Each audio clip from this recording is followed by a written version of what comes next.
Ladies and gentlemen, welcome into the Sports Arena. I'm your man, Eric Wilson, and I really don't even know where to start the show today, except I have to do this. I'm doing a wellness check on my dear friend of 18 years because I thought Sunday was a bad day for him. Well, hold my beer, because today the owner of the Dallas Cowboys just made some pretty bold and brash comments towards a group of men who he speaks with on a regular basis. And it just seems like I think somebody needs to take a moment, take a step back, and really assess the situation here. But first, let me check in on my guy, ASU, coming off of doing some phenomenal work at Arizona State University. Let me tell you something. I always, say when we do the show, he's a Sun Devil, Jerry. But I truly believe that when it comes to the reporting, the journalism, and just the thought process of what it means to be an alum of a university, there's no one far greater, in my opinion, than this man right here, Mike Caratanudo's in the building. Mike, what's going on, baby? How are you? Yep, it's college football season. We just talk about the Sun Devils, who are 5-1. There's nothing else going on in football. Everything's good. Your Penn State team is doing well too, undefeated. Surprisingly, man, we had a tough bout against UCLA. You did, and the beautiful thing is Ohio State went on the road to Oregon, and all the excuses roll in for Ohio State, who's still ranked, even though yes, Oregon was ranked too, but ASU can't be ranked. But all I got to say is I know Michigan's struggling, but not against you. But at the end of the year, go blue, because I want to hear the excuses again by a two-loss crap team. But we're not going to get into that. I don't go too deep in that on Pitchfork Lunch. But yeah, it's college football season, man. We're 5-1, 2 more wins than they had each of the last 2 seasons. In 3 wins, I struggled through it 2 years ago. All the crazy stuff started with the investigation. Last year, guys transferred. It was a mash unit. I remember kidding around with you on here saying, "Hey, E, I think they might ask me to kick for them or something, because it's a mash unit." It was crazy, and it was tough to practice. But to see the depth, how this team has improved after beating Utah, I'm pretty stoked. And the Cowboys sucked against the Rams. The Lions. I talked to our boy Ray Lynn. I called him. No, not reverse psychology, because I know you would think I would do that. I had that in my. I called him at the end of the third quarter. I called him at the end of the third quarter and said, "Congratulations." Okay, we will get to that in just a brief moment. But Mike, let's take people back and give them a little history lesson on the life of Eric Wilson and Michael Caratanudo, okay? Roughly 18 years ago, ladies and gentlemen, I met this man in Los Angeles, for those who don't know, at a sports conference. And listen, Mike, great guy, loves to talk sports, knows his sugar honey iced tea. Y'all already know what I'm talking about. And I said, even back then, Mike is probably one of the most astute individuals with regard to his knowledge of the game of football. His only flaw, which is why we got separate checks, is because he is a Dallas Cowboys fan. So it was one thing that your team lost on Sunday. And you know what, Mike? I've had 2 days to just sit and revel in the fact that the Commanders almost won against the Baltimore Ravens, but they did lose. The Giants, Sunday Night Football, couldn't handle Joe Burrow and the Cincinnati Bengals. And what happened in Dallas happened in Dallas. So, you got to figure, come Monday morning, my chest is poking out. I'm like, hey, we the only team that won in the NFC East, right? And I'm thinking to myself, you know what? Me and Mike, we're going to do what we do, have a conversation, and then we're going to move past it. But the fact that Jerry Jones earlier today, yesterday, went on his weekly show on 105.3 The Fan, 103.5, and it just seemed as though Jerry was just no holds bar, just talking about he gonna find 5 or 10 other idiots to do the job that a guy who we know in Shane Sharif, a guy that we met in Los Angeles, who was trying even then to school us on how to break into the industry, what we needed to do to set ourselves apart.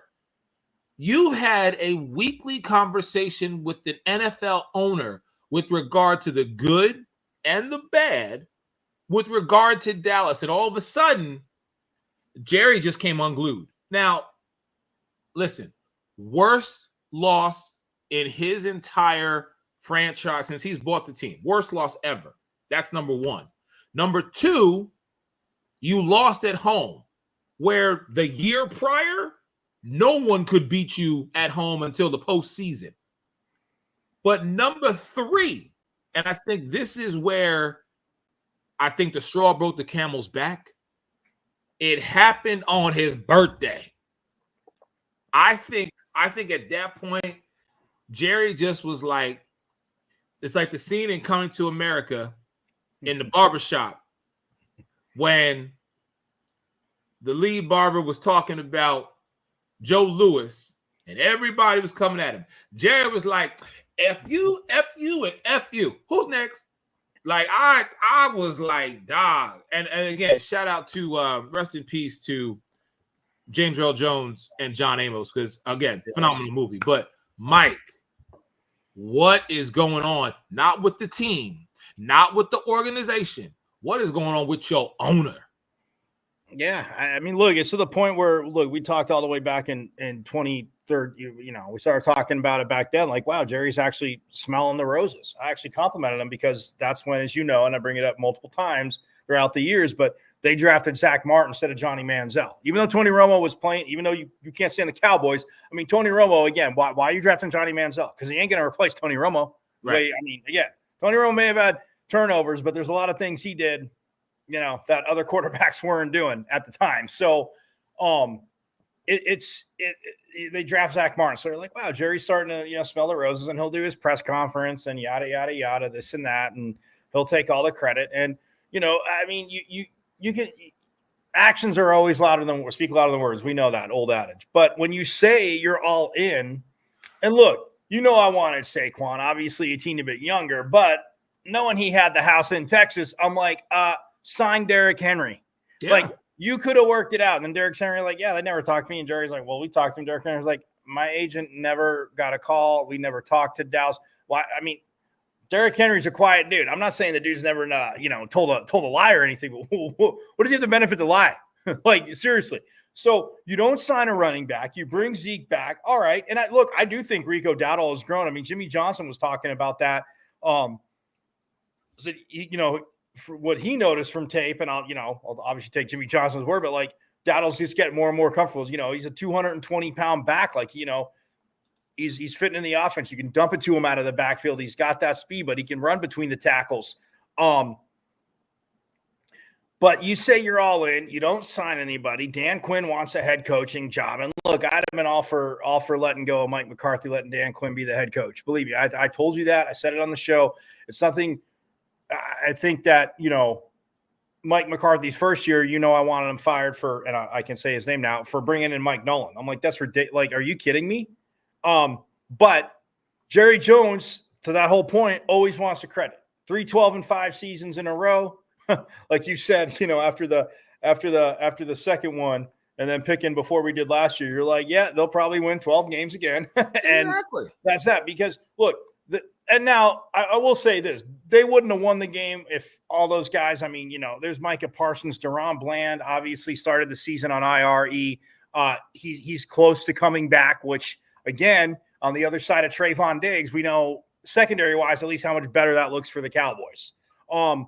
He wants the credit. And if somebody challenges him with, you know, what have you done? I mean, look, you're not going to freak out and do anything at the trade deadline. I mean, look, the sky is falling, because, as it should be, because, you know, the media, we know, I mean, ESPN, you know, Fox, ESPN, you're talking about the Cowboys. If it's a train wreck, you're still talking about them. If they're winning, you're like, oh, wow, you know, obviously more and more. But for not and I heard bits and pieces. I heard little like cut ups. Obviously, I want to go back and listen to the full interview. But yeah, I mean, you hear the clip. I'll get somebody else to ask the questions. Like, no, like you put this team together. And look, what's the one thing, even you as an Eagles fan, I mean, even before, 2013, even, before that and beyond, the one thing they've done is draft well, not just your first round pick or second round pick, but they've drafted well. Their scouting department has done a hell of a job. They've had talent. Yeah, some years they've gotten their butts whooped.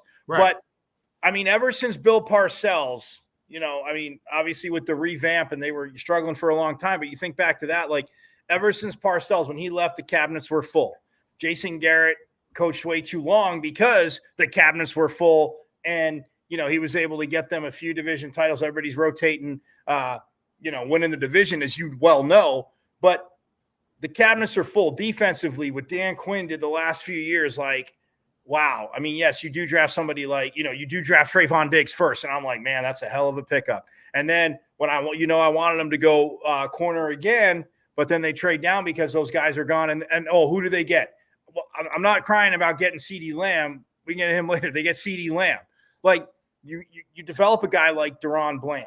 Like it's, the pieces are there. You had Leighton Vander Esch. I mean, I know. And then you bring in Kendricks this year, which again, a Mike Zimmer guy. But if you're Jerry Jones, again, owners, yeah, I mean, take the credit. You sign the checks. Like, cool. Enjoy the party. And, we've had this conversation before. I've said to you, if we owned a team, rock on. Like, I want to win. Like, we That's win. It. I don't need credit. Like, we put it together. Right. Of course, we come together and we decided this is what we're going to do, and we have the money to invest, and we pool our resources together, and we get to own any team. I don't care if it's NFL, NBA, WNBA, NHL, MLB. It don't matter. If you and I decide, Mike, we going to co-own a team together. At the end of the day, guess what we about? We about that ring, people. That's what we about. And I'm a quote LeBron. Not one, not two, not three, not five. You know what I'm saying? Like, I'm trying to get mine. I don't care how we do it. I just know that we can do that. I'm going to sit in on the. I'm going to sit in on the right on decision making processes that concern us. Right. We at the head of the table. Right. We making the final say on stuff. Right. But if there are the scouts, I mean, we're owning the team, but we're hiring them because they're supposed to be good at where they're at. If after a little bit of time they're not, then we're getting new scouts or whatever in there. Like that's the nature of the beast. But yeah, it's not that you can't sit in obviously on everything, or sit in on decision. I mean, obviously, yes, if they're hiring a new general manager, well, who does that? The majority owner. So we would be the whatever. We would be doing that hiring. You hire obviously a coach, a GM's going to talk to him. Obviously, he's going to talk with the owners too, because it is a vision thing. But like I said, my favorite time of the year was when favorite time of the Cowboys, after Jimmy Johnson, and it took a minute, but was when Bill Parcells was there, as you know, because Jones still had his thing, but it's like he got out of the way. I mean, Rex Ryan, and look, as much as we've given Rex Ryan crap, that man can get teams to play. Like, their defenses are going to play out of their minds, but he's put the right guys on offense to play complementary football. I mean, people pick on Mark Sanchez. Yes, his first 2 years in the league, he goes to an AFC championship. And as a rookie, you figure, okay, he just didn't have to screw it up, but he made the plays, and he didn't screw it up. Like, Rex Ryan could have went to Dallas, and he said it. He's like, and he doesn't get into details, but he's like, he's not saying he would go undefeated and win a Super Bowl, but he's saying there's a few things that, that everybody's got choices, right? They wouldn't want to do. Now, look, I think, and the other problem is, real quick, I'll get this with Jerry, is like, it's not a problem. Like, I appreciate the loyalty because you and I have said this to Neons. Like, I mean, the Jets firing Robert Salah. I mean, look, last night, I'm watching that game, and, Troy Aikman took a few shots at the Jets. The Manning cast took a few shots at the Jets for firing him. Like, the defense, I mean, again, it's Buffalo. It's rivalry. They played okay. But, I mean, for a Jets defense, the way they played the first 4 weeks, Eric, that looked a little – again, I've heard leaky a few times as I've heard the description of it. Again, they didn't fall off a cliff.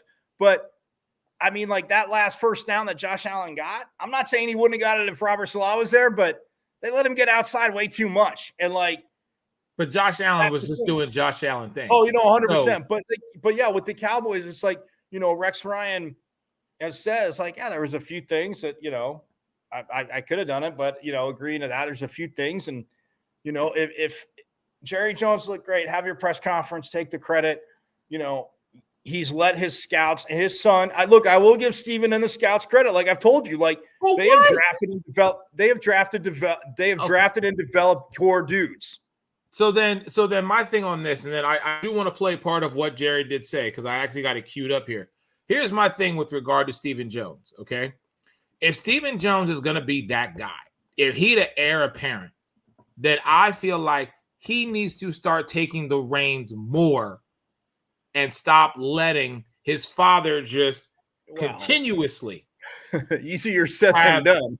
have everything and be the recipient of high praise, but then when it comes to moments like this, which there haven't been that many, which is a hard thing for me to say, right? It's the fact that Jerry, just for whatever reason, I think he finally, like I said, I think he had his FU moment. So let me cue up what I listened to today. It's about 2 minutes and 30 seconds. I want to share it with our audience.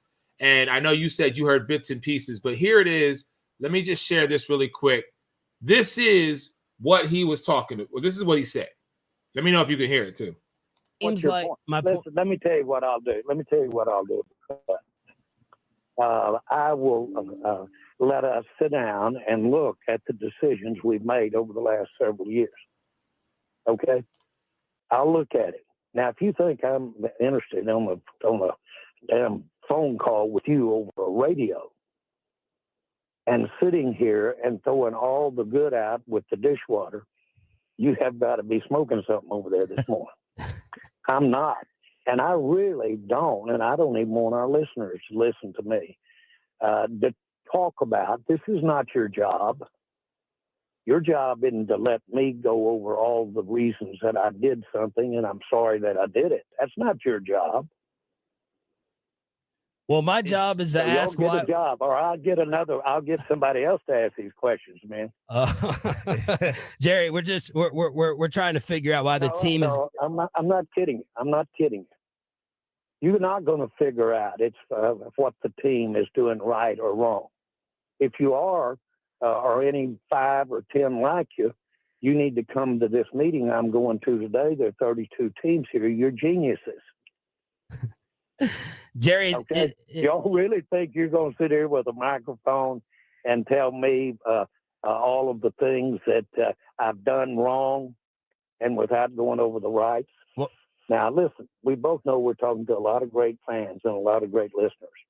And I am very sorry for what happened out there Sunday. I'm sick about what happened Sunday. Now, I'm not talking to these yahoos on the end of this phone. I'm talking to you, the fans that are listening this morning. And we can spend a lot of time going over zigging and zagging. One of the stupidest things I've ever done that anybody has ever analyzed is by the Cowboys. It was an idiot that did that. So idiot things can turn into good decisions. Okay? Smart things can turn into bad decisions. The facts are that when you make one, you don't really know whether it's going to be good or not. So, yeah, because I mean, that's the context. Look, I will say this. Anybody, of course, it's human nature. You and I and you're going to be the same way. And I do agree, because I will say this about him. I mean, I do think he as a coach in a team, we've always heard it, growing up playing sports, the higher you get, like you can't let the highs get too high or the lows get too low, because you're either going to, if you get too high, it's like, oh, and all of a sudden it hits and then it gets really low and you're like, you're not getting out of it. I mean, it's that staying that even keel.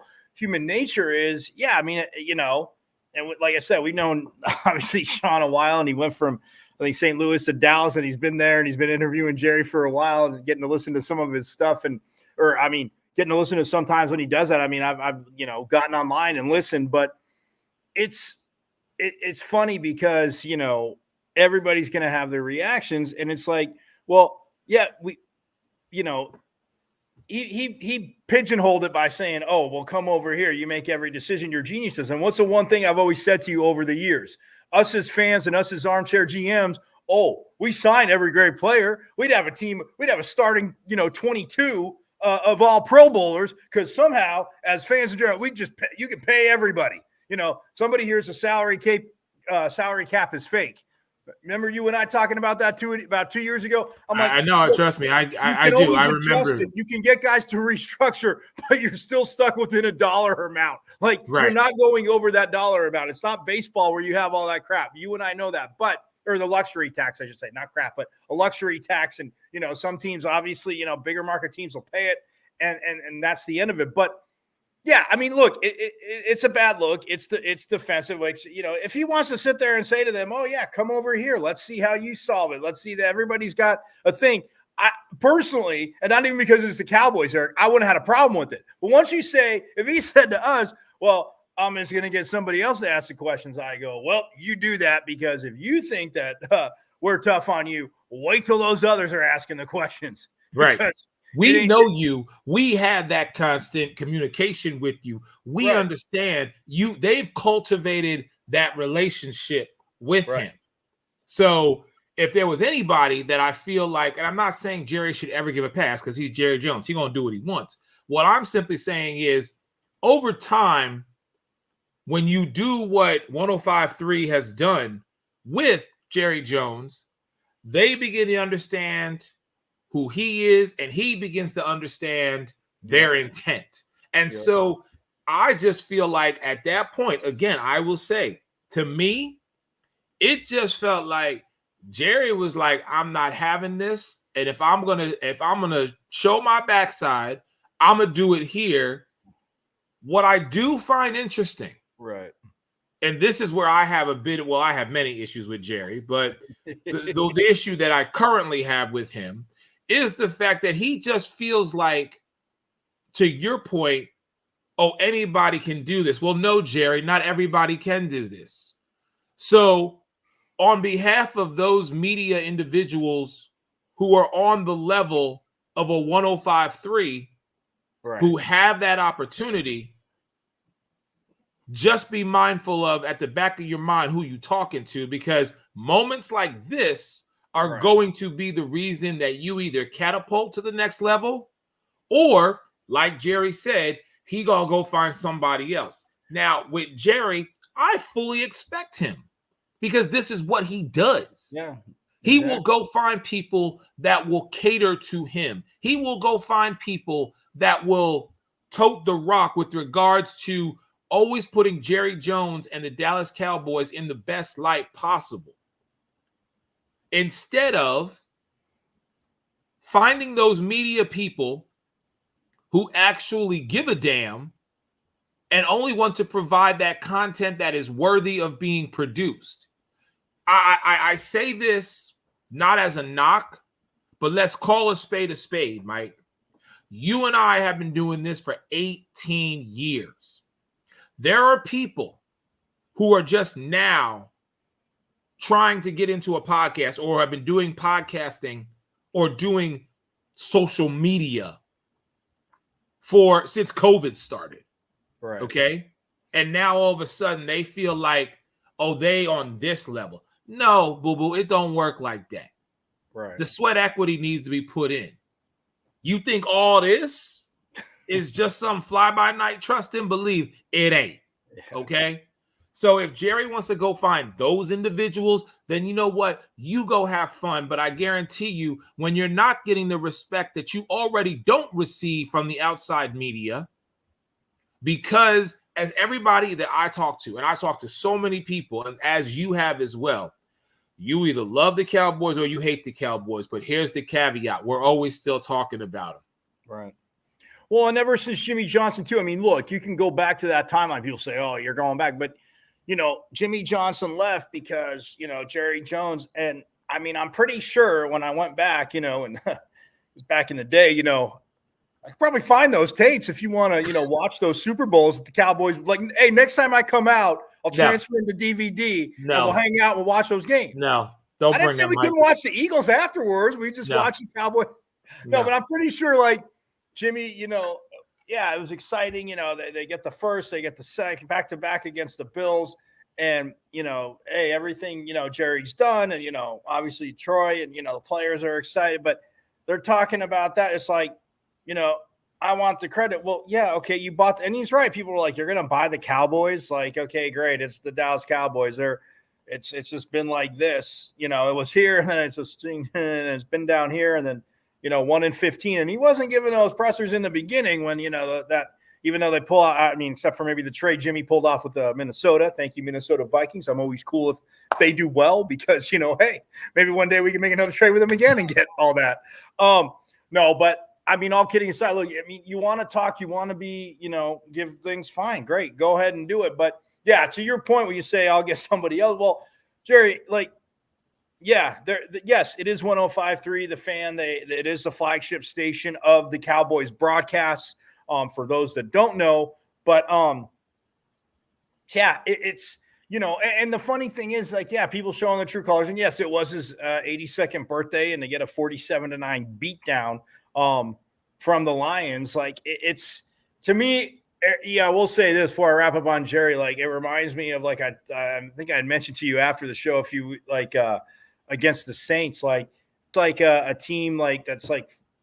Jason Garrett is sitting there whispering in Jerry's ear or whatever. And, I love Wade Phillips because the defense has played for that man. The granddaddy of the 3-4 defense has played for that dude. I mean, Sean McVay brought him in understanding like, oh, wait, I got a guy like Aaron Donald. Oh, and Ndamukong Suh comes over and, his attitude, this and that. Funny. Ndamukong Suh looked really good there. And, Aaron Donald, it was great. But Aaron Donald talks about early on what Wade Phillips meant to him. And again, you can rinse and repeat for a ton of great defenders because that man, again, doesn't have to be all rah-rah, but he'd be pissed off enough to coach defense. But it's like almost like they're trying to get Wade Phillips fired. The offense wasn't doing crap. They get blasted against Green Bay. And then Jerry fires Wade Phillips. And then Jason Garrett takes over next week. And all of a sudden the offense, look at this and that. Like it was it's like they're trying to maybe get Mike McCarthy fired, knowing that Jerry has this or that. But look, I'll say this. Got, Mike? Okay, but let real talk though. Let's go down this rabbit hole. Mike, who he got? Like if the Cowboys decide. No, I'm saying the players are trying to get. The players are fed. Don't want McCarthy. Like maybe some of the. I ain't talking about the players right now. Right now, this is about the players. No, but I'm saying they're the ones that are trying to get him fired. I'm not saying Jerry's going to do it, but if Jerry gets rid of Mike McCarthy. Because the players want him gone. And let's go down this pigeonhole with you, rabbit hole with you for a moment. Who's out there, Mike? Like real talk. Well, Who is the next coach out there? But right, you're not going to bring in the interim coach would be Mike Zimmer. He's got head coaching experience. I would think obviously it would be him. And yeah, the defense with these injuries, I mean, they've struggled a little bit. They've gotten pushed around, like you said, at home. I mean, it would be Mike Zimmer. Look, I'm not saying he's going to do it. I'm just saying it's that same feeling because they look good one game. You answered my question, Mike. You gave me one name. Right, but that's going to be the interim coach. I don't know who would be the coach next year, but they're going to have an interim coach. That is my point. There isn't anybody out there right now. Right, Jerry would have to go. Fire Robert Salah. Anytime you fire in season, you know as well as I do, it's going to be somebody on the staff. If Robert Salah goes to the Dallas Cowboys, no, Mike, I'm saying the Jets fired him. They're not going to do a new coach search during the season. It would be somebody taking over, and then they're going to start talking to coaches. But nobody, that anybody's fired a coach. I mean, look, Jeff Saturday. Okay. Never mind. There's been the one exception. Jeff Saturday went into the Colts not being on the staff as the interim head coach, obviously, for the Colts. And he had that relationship with Jim Irsay. I'm just saying, just like in 99.999% of other teams in the past, somebody on staff's going to do it. To me, Mike Zimmer, having been his experience, okay, you're going to say, okay, you're interim head coach. He's still in charge of the D, because the offense – and I, like I said, I called and congratulated Ray Lynn at the end of the third quarter. The offense, look, I'm not saying they can't get yards and run plays and have talent. It's just vanilla, and I don't need trick plays. And, the Lions, they have fun with their offense, but the Lions can have fun with their offense. The Chiefs can. Teams can have fun. Like, you can have a fun offense and run these plays. But, Eric, it starts physically up. It starts physically up front. And what have we said for the last 2 years? Well, I mean, it started 3 years ago, but just with the way they drafted the Lions' offensive line in this present time, I'm not saying it's not a lifetime achievement award, but last year they grew a ton. I mean, they went in by midseason. I'd say they're probably the best O-line in football, and they're like top 2 or 3 now. I mean, there's other O-lines you definitely put up there. I think fully healthy, as much as it pains me, your O-line. I mean, I know they've had a teeny bit of injuries also in your neck of the woods. I think Tampa is one of those O-lines that you can. Hey, here's what I'll say about Tampa really quick. Todd Bowles got that team on both sides of the ball ready to play. Oh yeah. Okay. I mean, look at Baker. We got to show love. I know we're not talking about the Tampa, but Baker Mayfield, they get out to a big lead. He has a crap second quarter, throws 3 interceptions. If that was Cleveland, they probably would have. If it was his time, not if it was Cleveland, his time back in Cleveland, the way everything was, they probably would have lost by 30. They get down and then they outscore New Orleans 27-0 and put up 51 points. Like, he had 4 touchdowns and 3 interceptions. New Orleans is an up and down team. Look, all right, we got to take a break because I do want to talk the W, and then I want to talk these trades that happened and definitely get your thoughts on them. Ladies and gentlemen, stay tuned. Mike and I'll be back in just a moment. Connecting your brain and body with interactive games and tests. Why is there no physical activity in today's health physical? Trazer is an holistic technology used to rehabilitate, prevent falls, and improve sport performance.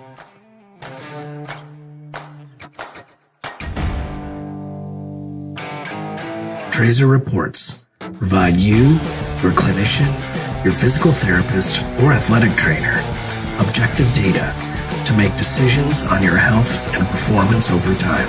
Measure what matters to change your game. Take the Trazer Challenge. Confidence, growth, connected by Trazer.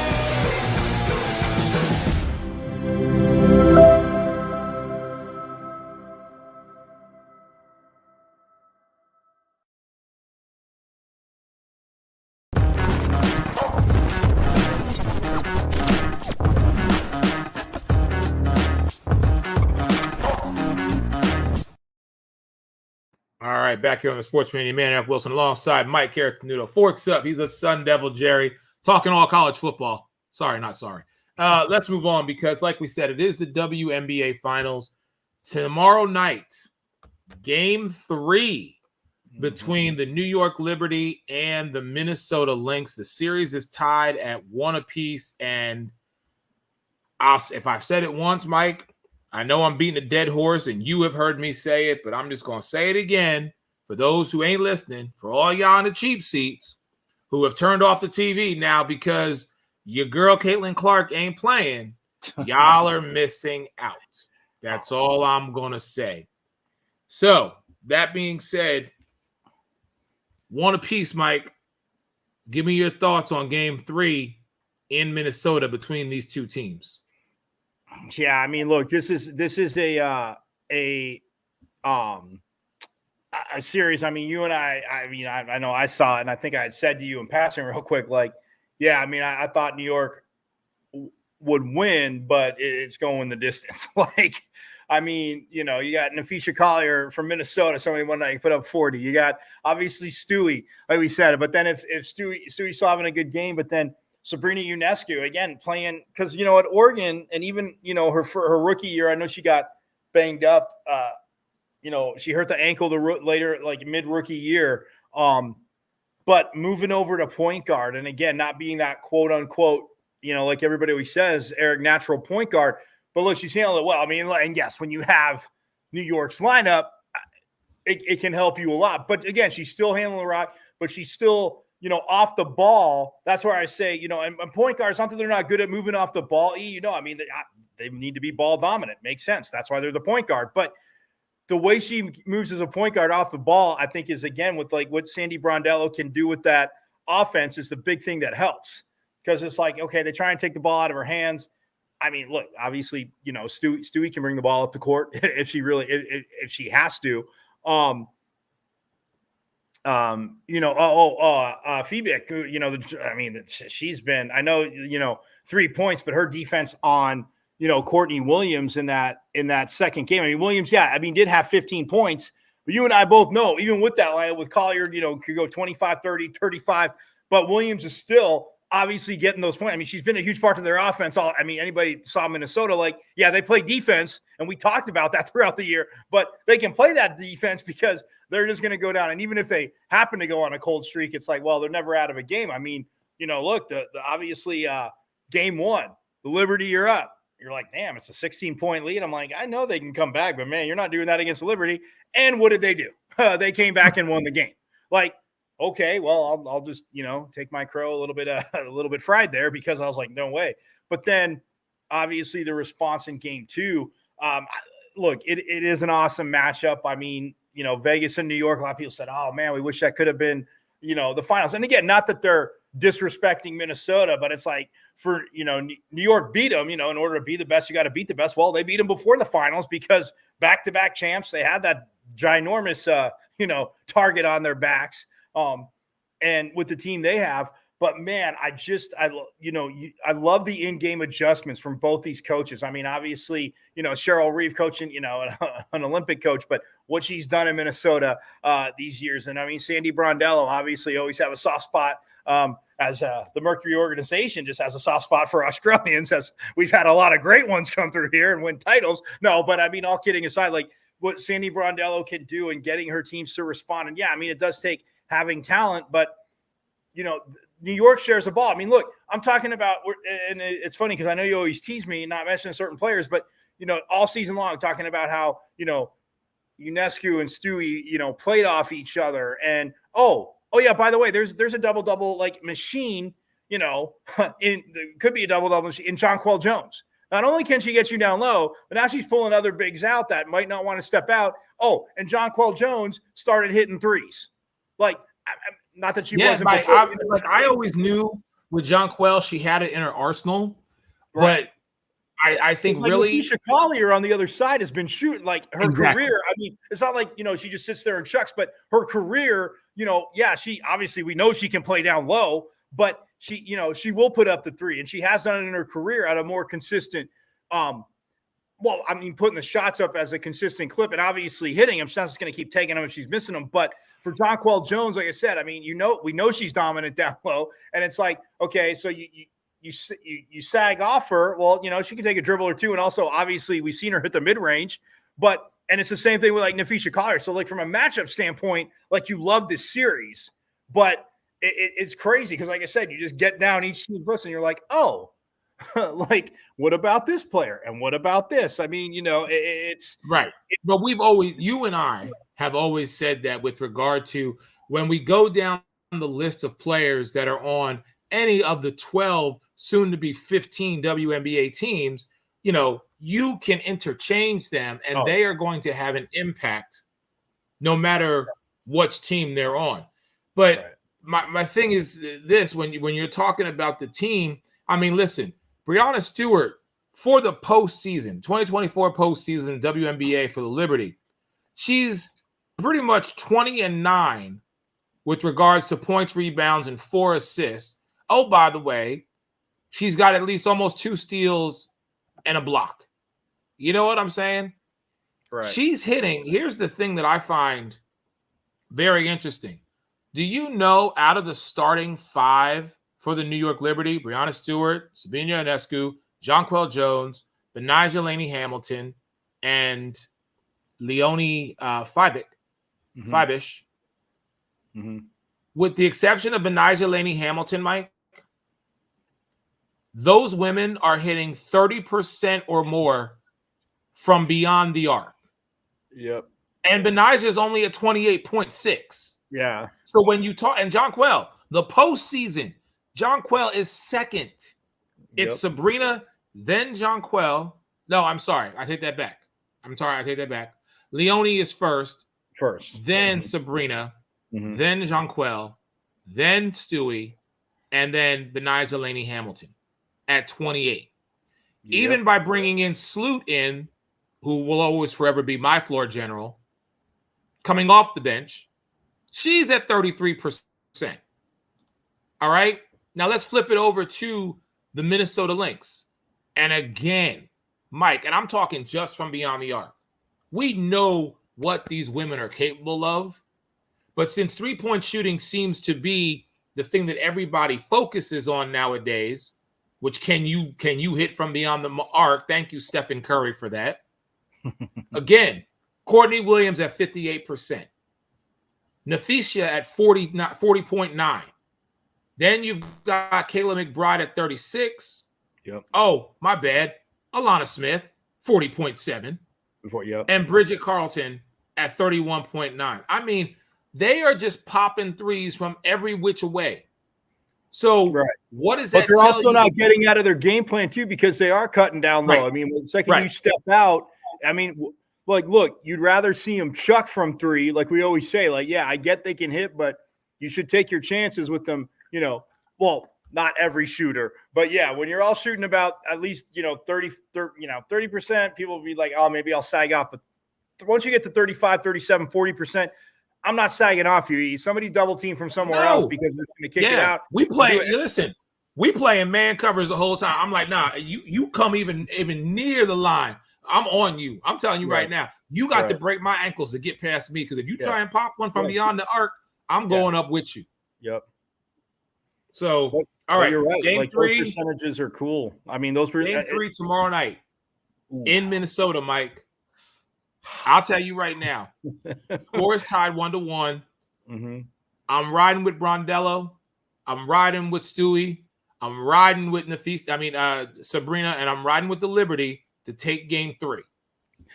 That's funny, because I it's like I'm with you on that, because Minnesota took the first in New York. I think New York takes first, but I'm worried because, like we said, Nafisha had she was 7 for 12.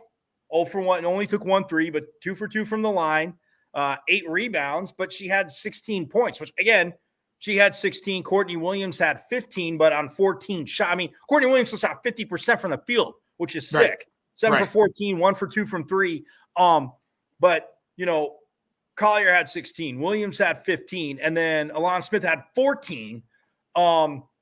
Wow. And then you look at New York, Stewie had 21. Your girl, Lainey Hamilton, who Eric, hey, I don't need to get messages from New York fans like, what, you can't mention her? Like Eric said, I was like, dude, I didn't forget. I'm just talking about the roster, and said, yeah. And I said before Eric slam dunked my point, I was like, wait, I know I did. I'm like, I'm just about to say it, and I didn't even get to her yet. But, no, but you look at it, and she put up 20. And then Sabrina, put up 15, but, had 5 assists and also had 4 rebounds. And, 5 for 9 from the field. All right, over 50%. 2 for 5 from 3. Again, like we talk about that magic, 40% from 3. But it's the flow of the game. So I'm with you. I think both Collier and Jonquel Jones actually get a little bit more. I mean, she had 14, again, solid game, 6 for 13 from the field, only took 1 3, but 9 boards too. So, yeah, I mean, look, it's an awesome series. Like, the two teams, I mean, obviously New York got off to a hot start. Minnesota got off to a good start, but then their defense just started suffocating everybody, like we talked about throughout the regular season. I saw it in Phoenix here a few times.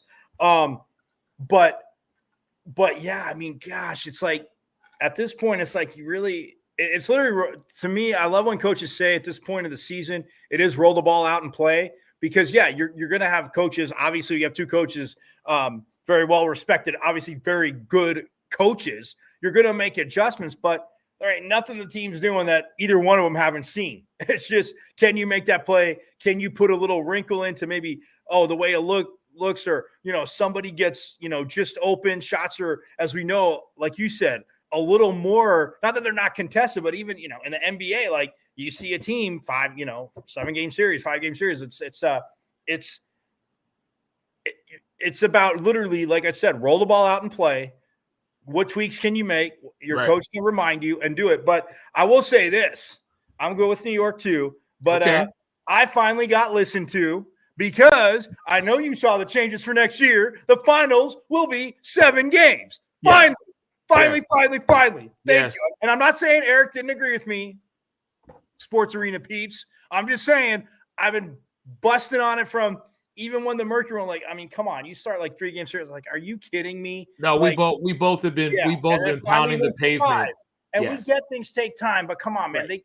They could have even done, I even said before, obviously, both, NBA, WNBA went to their bubbles. Like, even before that, I'm like, at least make the conference, like the which we would call in the NBA, which you would call the conference finals, but the semifinals, at least make those 7 and the championship 7, but at least for 2025 going forward, 7 games. And I'm stoked about that. But again, I wish this series was 7 because it would go 7, but it would truly go the full 7. Truly would. This is going 5. That's fine. We know it's going 5. It's going 5 back to New York, and may the better team win. I'm saying New York.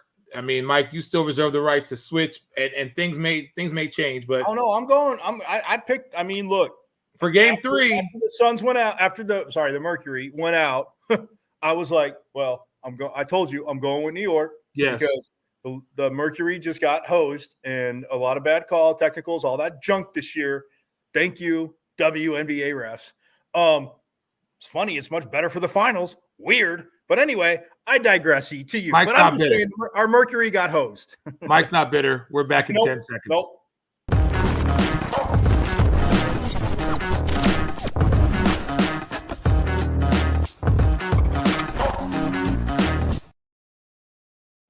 All right, let's keep it moving here. So let's go back to the NFL because Mike, as you like to call him, my third best friend got traded.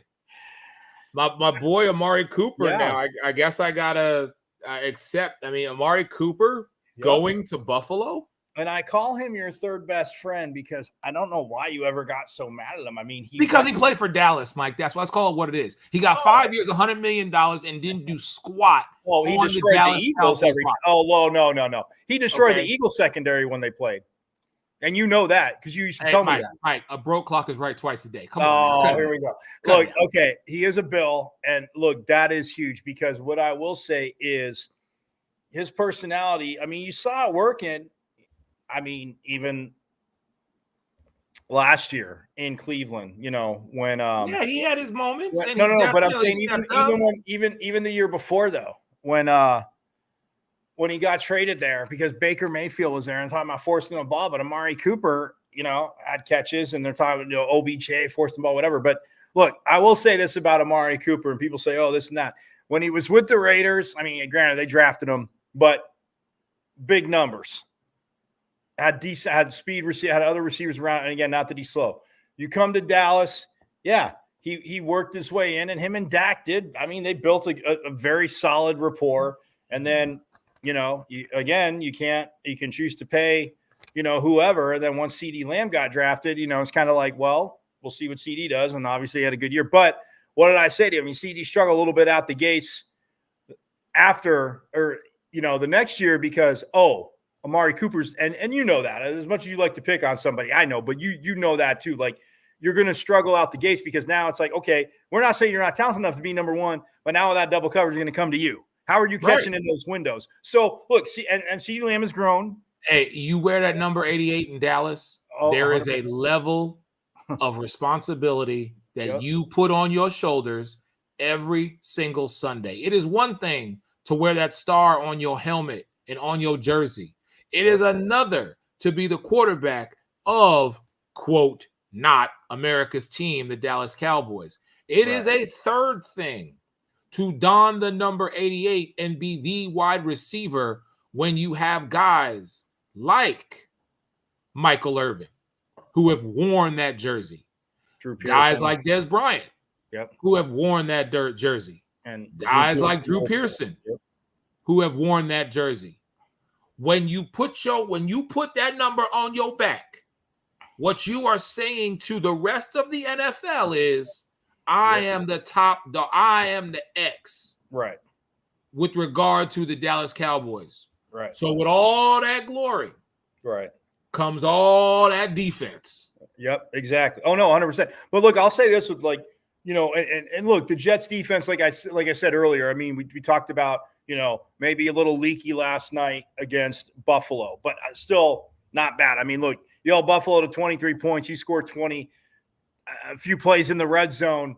I mean, look, again, people say it coulda, shoulda, woulda, but it's not the what if. I mean, the Jets were in the red zone, and both field goal kickers, doing some to win. I mean, you and I know how those wonderful winds go in the Meadowlands. They gust up, and you don't want to kick like far right or far left. You're thinking, but if that wind's blowing, you can push it a little right because it's going to bend back in.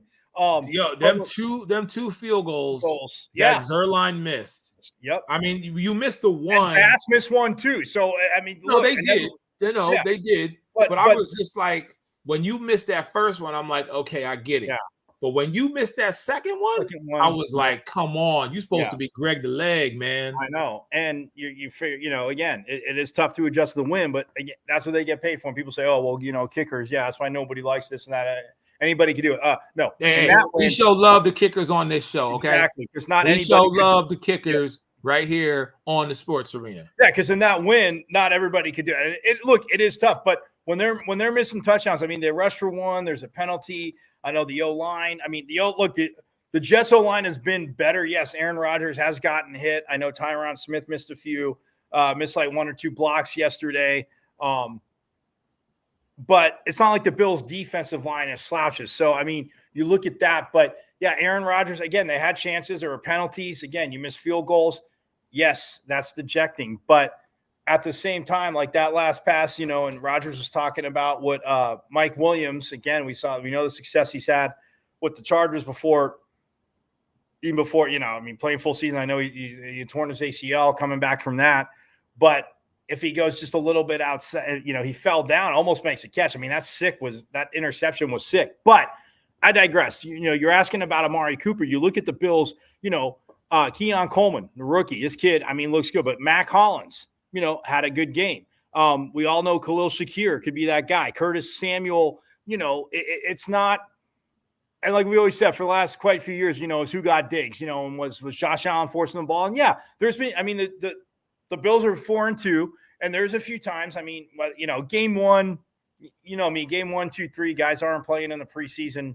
Right. The Cardinals, again, gave them a run for their money, and the Cardinals, I mean, had chances to win that game.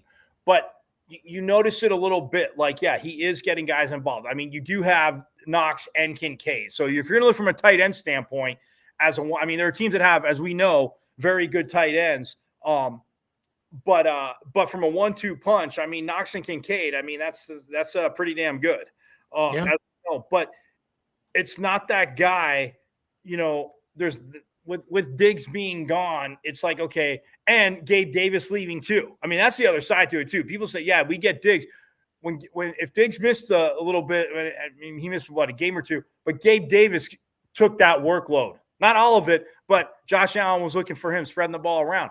You got a guy like Amari Cooper, it might take a week or two, I mean, to feel comfortable. And look, Sean McDermott, I mean, yeah, defensive coach, but Joe Brady calling the place. I mean, they're going to ease him into it. But Amari Cooper's like, holy crap. I mean, look, it's the second time in his career. He's like, oh, I get to go from this train wreck in the Raiders to the Cowboys, whether you love him or not. But I mean, look, it was an improvement for him at the time because it was. I didn't like the contract, and then I didn't like the production that I didn't see from him. That's all. Well, and the fact that he wore your colors. Towards the end of not the first season he had the contract, but the second, he was kind of not relevant. And then Prescott was going away from him, even though he was a little banged up, but he was open a few times. Went away from him in that Eagles game. I get it, but so now he gets to go. He goes from Cleveland to Buffalo. They win last night. They're 4-2.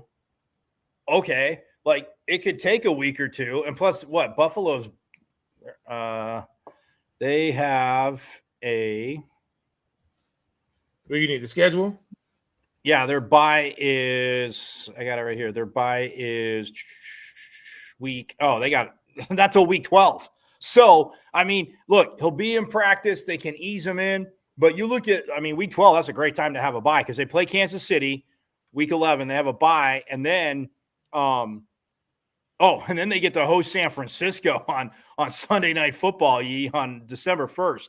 So it's going down. You and I both know it's going down. Everybody's probably already penciled that one in as a possibility of a Super Bowl it match. could be, yeah. Because you look at after the bye too, and I mean how Amari Cooper helps.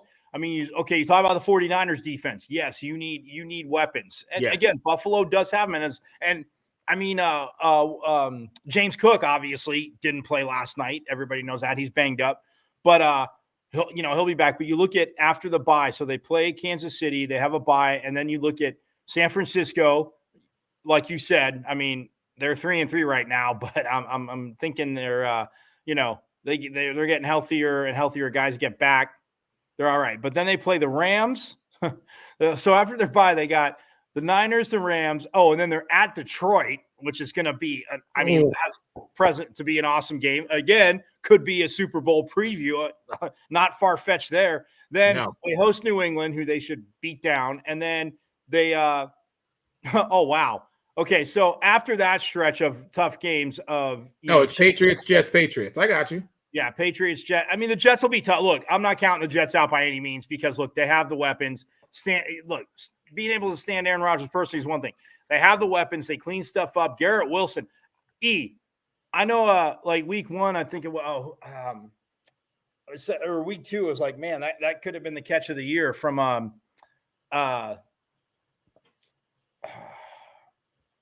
who was it? See, not that I forgot, but that touchdown catch last night. I'd say that touchdown catch Lazard?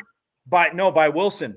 Yes. Oh my God. Like if you're a Jets fan, I mean the arm angle, and I mean they were talking about it on the Manning cast, but like when you see the replay, I'm like, damn, in real time, I'm like, he's coming across. The ref calls it in, and again, the ref, I mean, he's looking, he's like, probably couldn't see via control. He knows it's going to get reviewed. So like, I mean, I would have called it a touchdown because all scoring plays get reviewed anyway. So at that part, but again, he said it's incomplete. But man, and that was, I think the ref maybe looked like his knee had hit out of bounds, even though his right foot came down, but his knee hit out of bounds before the right foot was down. I mean, man, left foot, right foot, and the left knee was inbounds. And I'm like, dude, that is like the touchdown catch of the first 5 weeks so far. All right, so really quick, because we almost out here. I got two things for you. Give me your thoughts, because we've been talking about the Jets. Give me your thoughts on Devontae and Aaron Rodgers reunited, ebony and ivory, as they say. What are your thoughts on that? And does this ultimately, now that Robert Saleh is gone, do you think this makes the Jets? Well, we know it makes them better, but where do we stack rank them? Yeah, I mean, if we look at the, do I love the trade? Yeah, I mean, from a standpoint of like the guy I just said, I mean, from the guy I just said, Garrett Wilson, you put Devon. I mean, look, and you got Breece Hall too.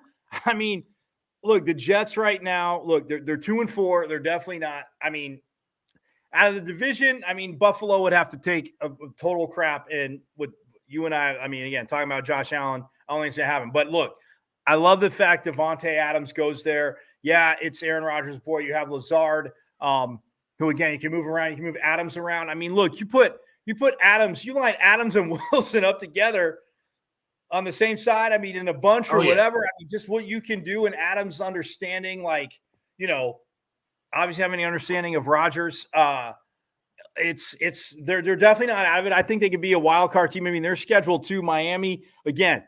We obviously want Tua to be healthy, all the crap we love to give John, but if Tua doesn't come back, Miami, New England, it's not going to be it. So Buffalo, can win the division, but it's not out of the realm of possibility with this trade. And as long as the defense, they keep doing what they can do, like this could be a wild card team. And Devontae Adams, I mean, you kind of answer your own question. I mean, I think you feel the same way too. It definitely puts the offense a little bit more over the top. I'm not going to call it the best offense in the AFC, but you got now if you're Aaron Rodgers and you're the Jets offense, look, I know it might take a second for him to get used to the Devontae Adams, get used to the calls, just like Amari Cooper, same thingy.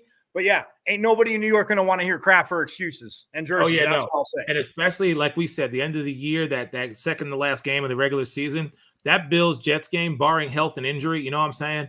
Yeah. We're going to see some high-powered offense go against each other. Mike, I got to ask you. I got a crazy one for you before we get out of here today, man. And don't fall out your chair when I say this one, okay? Oh, no. Oh, no. What if who we consider to be the top receiver in the league, what if he goes to the defending Super Bowl champions? What if DeAndre Hopkins goes to the Chiefs? I mean, that would be sick because even if you treat him, and we've seen him in tight windows, possession, underneath, you got a guy like Xavier Worthy that's taking the top off. I'm not going to say, obviously, I'm going to say he's faster than Xavier Worthy because that dude is lightning. And not that DeAndre Hopkins is slow as we know, but still, like you get a possession receiver, you put him next to Juju, another possession receiver. I mean, dude, you get Pacheco back, and I mean, they're still running the ball, doing their thing with Kelsey. I mean, that would be if that would be a sick pickup for them. I mean, I think the rest of the AFC teams would try to block that. I don't. Obviously, Buffalo and the Jets don't care because they have guys. I mean, literally, I'm with you. I'm right there, but they have guys obviously now, and Garrett Wilson's ready with the Jets, but you have Devontae Adams and Amari Cooper.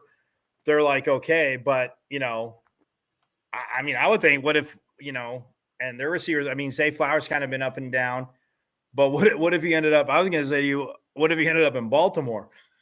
Oh, don't do it, Mike. I truly, I'm going to put it to you like this. If somehow, some way, D-Hop was to go to Baltimore, first off, every hairdresser in America going to Maryland, boy, to do them dreads. Because you got Lamar, you got Hop, and you got the King Derrick Henry. Yeah. I'm talking, it's going to be dreadlock city. But offensively, hey, Zay Flowers, I'm telling you right now, that and it's crazy that Mark Andrews, when we say Baltimore, real quick, he just has his first touchdown of the year against Washington. Exactly. What I'm saying to you is if Hop was to go to Baltimore, I'm looking Lamar square dead in the face and say, bruh, you got no excuse. If there is one team that I truly say at that point has no excuse, it is the Baltimore Ravens. If Hop was to do that. Yep, because you have another tight end combo. I mean, Mark Andrews, the numbers might not have been there, but again, defenses pay attention to him. Look what Isaiah Likely has done. You got a phenomenal tight end combo. Like I said, Zay Flowers and receivers. I mean, Lamar they're getting there, but you add Hop to those tight ends, Zay Flowers and King Henry. Done. Like, I will say this to end the show here, Mike. Listen, I know I give you crap about your team. I really want somebody on your squad to leave because I feel like he never really got a lot of a deserving chance. And I think it would be a make it or break it. You were talking briefly about Miami. I feel that if Trey Lance was to go to Miami, I think he's a serviceable quarterback for the rest of this season and would keep Miami at least in the conversation. Yeah, I could see that. I'm going to leave it at that. Ladies and gentlemen, thank you for joining us here on the Sports Arena. Much love to everybody.